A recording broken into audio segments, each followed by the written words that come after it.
"Oh, look at the big, tough guy," she sneered, mocking me, demanding to know where I've been until 4 in the morning.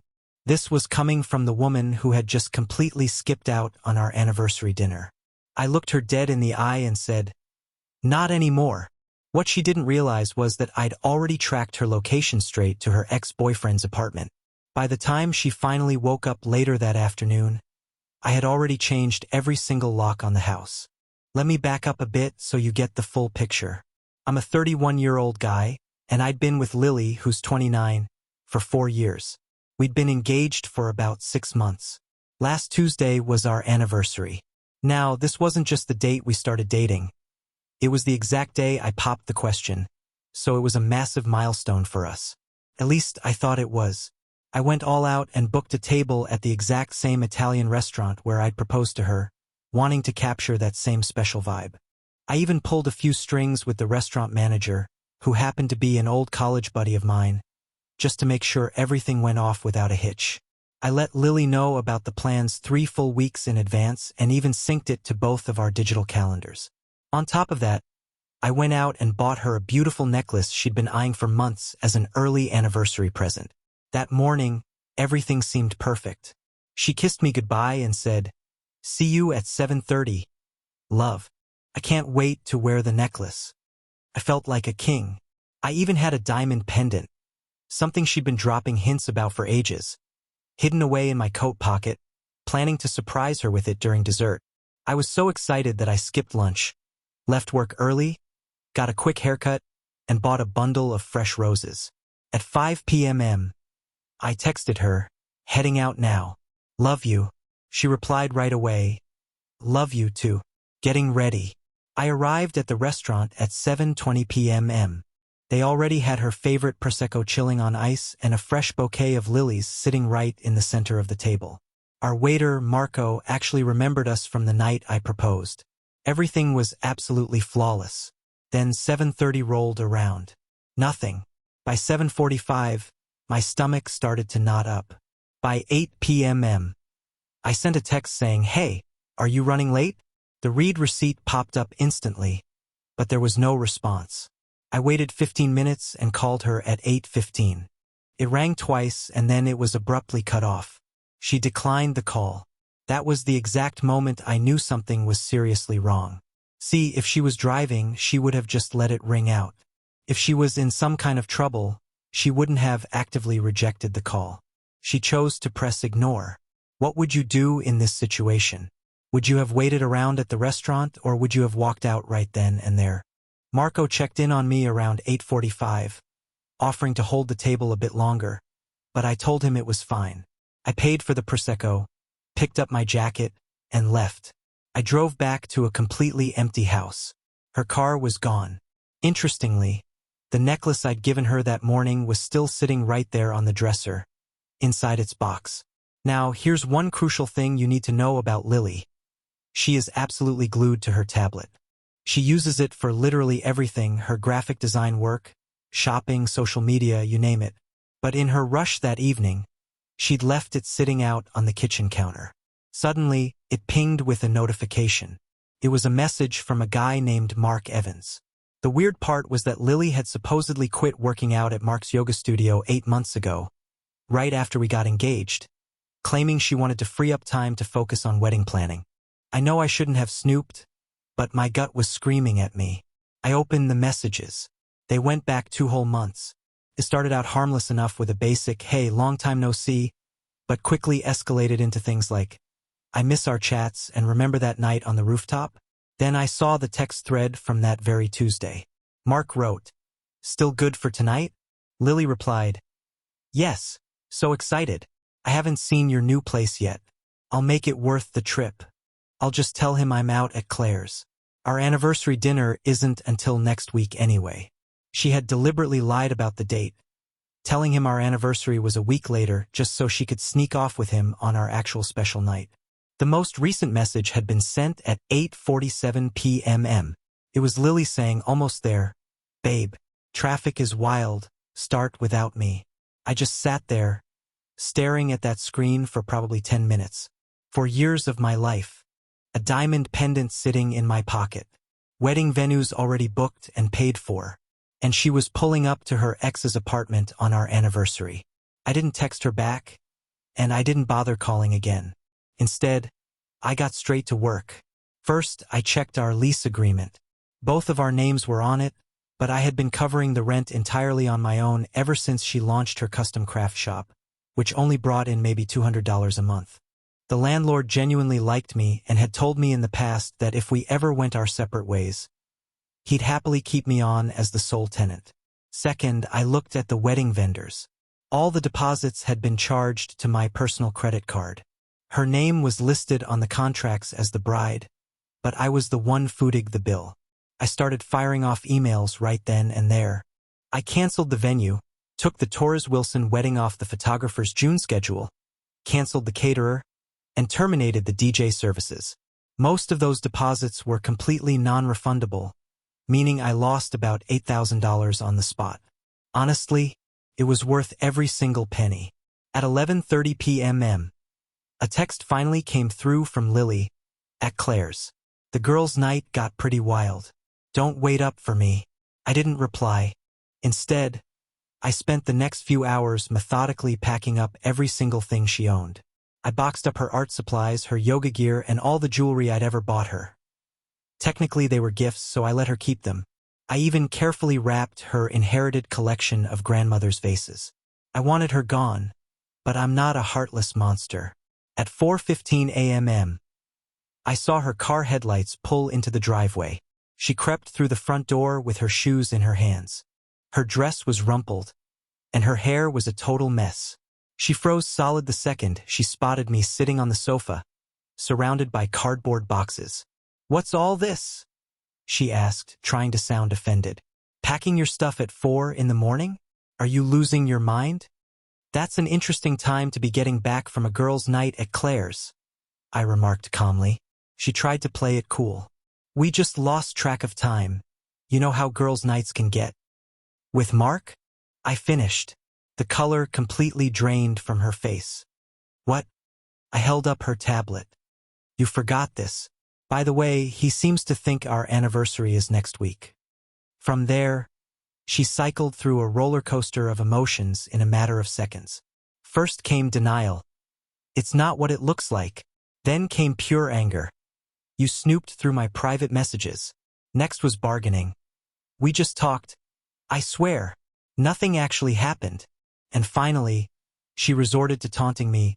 "Oh wow, look at the tough guy wanting to know where I was until 4 a.m. You're being completely controlling." "Not anymore," I said. I handed her a manila folder filled with printed copies of every single wedding cancellation confirmation. The venue, the photographer, the caterer, all of it. She flipped through the papers, her hands visibly shaking. You canceled our entire wedding?" "What wedding?" I asked. "I'm not marrying someone who cheats on me." "I wasn't cheating," she yelled. "God, you are so incredibly paranoid, right? Your ex-fiancé from the yoga studio, whose brand new apartment you just couldn't wait to see on our anniversary night." "It's not our anniversary," she screamed. "That's next week." I pulled out my phone and showed her a photo from exactly 1 year ago today. It was a post from her very own Instagram account, captioned, "1 year engaged to my forever." She literally sank right down onto the living room floor. "Oh my God." "Yeah," I said. "But you thought you could just convince Mark it was next week. I guess it's easier to lie to him than it is to face me." Once the initial shock wore off and she realized she had completely forgotten our actual anniversary date, her sense of entitlement exploded. She immediately tried to flip the script and pin it all on me. "This is your fault," she claimed. "You should have reminded me." "I did," I replied. 3 weeks ago. I put it on your calendar, and I even bought you a necklace for it morning." "Well, I've been completely overwhelmed," she cried. "Wedding planning is absolutely exhausting." "What planning?" I countered. "You haven't done a single thing except browse Pinterest boards for the last 6 months." She ended up crashing at her sister Ava's place that first night. The next morning, Ava called me, completely furious. "What the hell did you do to her? She is an absolute mess." I didn't do anything, I said calmly. She spent our anniversary night at her ex-boyfriend's place. Ava paused. She told me it was just a scheduling mix-up with the dates.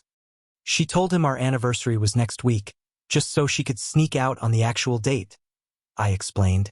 There was a long, heavy silence on the other end of the line. Then Ava just muttered, "Oh, wow," and hung up. On Wednesday, Lily came by the house while she thought I was at work. Little did she know I'd taken the day off. I parked a little ways down the street and watched her load up her car, and then I discreetly followed her. She didn't drive back to Ava's place at all. She went straight to Mark's condo complex. Interesting.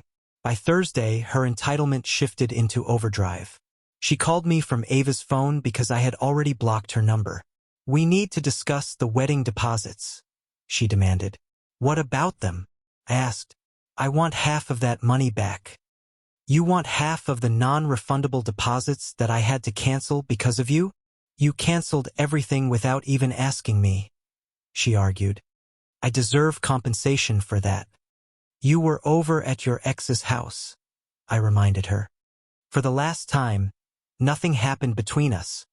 "Then why did you lie and say you were with Claire?" "Because I knew you'd completely flip out. Exactly like you're doing right now." Her circular logic was mind-boggling. She cheats, lies about it, and then blames me for how I react to finding out about the lie. "You're not getting a dime," I told her. "I paid for every single deposit, and my name is the only one on the receipts." "That is literal financial abuse," she yelled. "No," I said. "That's called consequences." She slammed the phone down. 20 minutes later, a PayPal request popped up on my phone for $4,000 with the note, "My half of wedding deposits you stole." I immediately declined it and blocked her account. On Friday, she made her absolute worst move yet. She took to social media and posted, "When insecure men cancel your entire wedding just because they feel threatened by your platonic friendships. Ladies, always trust your instincts when something feels off. Bullet dodged from a toxic man." At first, the comments were filled with her friends offering sympathy and support. But then our mutual buddy Nate chimed in. He wrote, "Wait a minute. Didn't you skip out on your own anniversary dinner to go hang out with your ex?" Lily quickly replied, "It was just a misunderstanding." Nate fired right back, "But you literally told the guy the anniversary was next week. Sounds like a deliberate lie to me, Ox." Suddenly, the tide completely turned. People started flooding the post with questions. She panicked and deleted the entire thing within an hour, but the screenshots had already started spreading like wildfire. And then the plot thickened. It turned out Mark actually had a girlfriend named Sophie, and they'd been together for 8 months. Sophie saw the screenshots of Lily's post and reached out to me directly. Her message read, "Was Lily actually at Mark's place on Tuesday night?" According to her own tablet, she absolutely was. "Yeah, he's lying," I told her. "He claimed he was stuck at some big corporate work event, but last I checked, corporate events don't usually run until 4 o'clock in the morning. Can you actually send me those screenshots?" I decided to do her one better. I suggested we meet up for a cup of coffee so I could just show her everything in person. When we sat down, I laid out the whole ugly truth. 2 months of text messages, their specific plans for our anniversary night, the texts about checking out his brand new apartment. I didn't hold anything back. Sophie just sat there. She was incredibly calm, but you could tell she was sharp as a tack. "He has no idea I know," she said quietly. "If I'm going to do this, I want to do it right. I've got this." She asked me if Lily was currently staying with him, and I told her I thought so, considering Lily's car had been parked at Mark's place every single day. The smile that spread across Sophie's face right then was absolutely chilling. It was perfect. By Saturday afternoon, my phone buzzed with a text from an unknown number. It read, "This is Mark. We need to talk man to man." I didn't even bother being polite. "No thanks." He fired back right away. "Look, Lily's staying here with me and it's causing a ton of problems. She needs to get her stuff from your place." "It's already packed," I replied. "Ava can come grab it." "She says you're holding her grandmother's antique vases hostage," he claimed. "They're completely wrapped up and sitting safe in the garage." Exactly like I already told her. I texted back. Then he had the nerve to say, "Look, I don't want any trouble here. Sophie is getting incredibly suspicious, and Lily really needs a stable place to stay right now." The sheer audacity of this guy was unbelievable. He actually wanted me to take back my cheating ex-fiancée just so he could salvage his own relationship and clear his conscience. I told him straight up, "This isn't my problem, and it's not Lily's problem either. This is entirely between you and Sophie." "You told Sophie?" He snapped. "She asked a question, and I gave her an honest answer," I said. "You spiteful jerk," he texted. "You just completely wrecked my relationship." I got the last word in. "No, you did that all by yourself the second you invited my fiancé over to your place while lying to your own girlfriend." He blocked me right after that. But about an hour later, Lily called me from yet another random number. "I can't believe you told his girlfriend. What is wrong with you?" she screamed. "She asked me if you were over there on Tuesday night," I said. "I just told her the truth. I guess the truth stings, doesn't it?" "She kicked him out," Lily cried. "He's literally homeless right now because of you." "No, he's homeless because he's a cheater," I corrected her. "And you're homeless because you're a cheater. Do you see the pattern here yet? Where am I even supposed to go?" she sobbed. "Not my problem," I said, and hung up the phone. Honestly, watching their little fantasy world completely collapse on itself has been almost cathartic. After Sophie threw Mark out on his ear, he tried to move in with Lily over at Ava's place. But Ava shut that down instantly. She told Lily, "I am absolutely not housing my sister's affair partner. Are you out of your mind?" So there they were, two cheaters with absolutely nowhere left to turn. Mark ended up checking into a cheap motel, while Lily was forced to bounce back and forth between Ava's living room couch and her parents' house, which is a good 2-hour drive away. But of course, Lily's sense of entitlement hadn't completely deflated. She actually went online and launched a crowdfunding campaign, calling it, "Help Me Recover from Financial Abuse." In the description, she claimed that I had completely trapped her financially and canceled her dream wedding as a cruel form of punishment. Her goal was a casual $10,000 to cover her rent and moving costs. When all was said and done, she raised a grand total of $50, and that was from her own mother. Meanwhile, Mark was facing his own absolute nightmare. It turned out Sophie wasn't just his girlfriend. She was also his primary business partner in their yoga studio. Her family had funded the entire thing, meaning she owned 60% of the business while he only had 40%. She offered him a buyout at fair market value, but she deducted every single dollar he had spent on hotels during his supposed work events. As it turned out, Lily wasn't even his only side piece.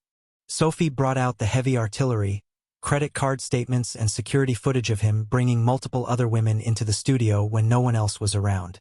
Mark's entire reputation in the local fitness community completely tanked. He lost his verified checkmark on Instagram, his supplement sponsors dropped him overnight, and he went from a prominent yoga influencer to completely unemployed in less than 2 weeks. Lily actually tried to stand by him through the initial fallout, posting a cheesy update about rising from the ashes together. But then she found out about the other women. She called me up, sobbing uncontrollably from her mom's phone. "Did you know?" she gasped. "Know what?" I asked. "That there were other girls. That I wasn't even special to him." "I knew the guy was a serial cheater," I told her honestly. "The specific details are your problem, not mine." "How many were there?" she whispered. "You'd have to ask Sophie," I said. "She's actually got spreadsheets on the guy." And she really did. Sophie had everything color-coded. She was incredibly thorough. Hearing Lily sound so completely broken on the phone almost made me feel a tiny bit sorry for her. Almost. "I ruined absolutely everything for nothing," Lily cried. "The wedding, our apartment. I threw it all away for someone who had 3 other girlfriends on the side, including Sophie." She couldn't even stop crying long enough to say goodbye before she hung up. "Last week, I ran into Ava at the supermarket. It was definitely a little awkward at first, but we kept things polite. I asked her how Lily was holding up. She's back living with our parents. Ava told me. She's actually working out at our dad's lumberyard now." She completely deleted all of her social media accounts after everything hit the fan. I asked about Mark, and Ava just shook her head. He moved back in with his mom out of state. Sophie bought him out of the studio for dirt cheap. Good for Sophie, I said. Yeah, she's honestly thriving, Ava admitted. The studio's business is already up 40%. We said our goodbyes and parted ways. But that very night, I received a text from Lily's old phone number. She must have reactivated her account. The message read, "You'll probably just delete this, but I really need to say it out loud. I threw away 4 years of a beautiful life for 2 months of cheap attention from a guy who didn't even bother to learn my full name. You deserved so much better than me. Ava told me about the diamond pendant you had bought. I am so sorry. I'm not asking for your forgiveness, I just really needed you to know that." I didn't bother replying. There was absolutely nothing left to say. As for that diamond pendant, I took it right back to the jeweler, got a full refund, and used that money to book a solo dream trip to New Zealand, a place I had always wanted to explore. I posted just one single photo from the trip, a gorgeous view of the mountains, with absolutely no caption needed. My apartment is completely peaceful now. I've actually started dating a wonderful woman named Sarah from my local hiking group. She genuinely values anniversary dinners, and she hasn't mentioned a single yoga-teaching ex-boyfriend once. Lily is stuck back in her tiny hometown, probably stacking 2x4s at her dad's shop, and according to the latest fitness community gossip, Mark is reduced to teaching basic aerobics at some random community center out in the middle of nowhere. At the end of the day, they both played stupid games and won stupid prizes. She wanted the cheap thrill of an ex while keeping the financial security of a fiancé, and he just wanted to collect women like they were trophies. Now, they're both completely alone, forcing themselves to start over from scratch. I learned something incredibly crucial from all of this. When someone shows you who they really are, like skipping out on your anniversary to go see an ex, you need to believe them the very first time. The locks didn't just change on my front door that night. My entire life changed for the better. And honestly, it was the best $8,000 I ever spent in my life. It was a remarkably small price to pay to dodge a massive bullet. Not anymore, Lily. Not anymore.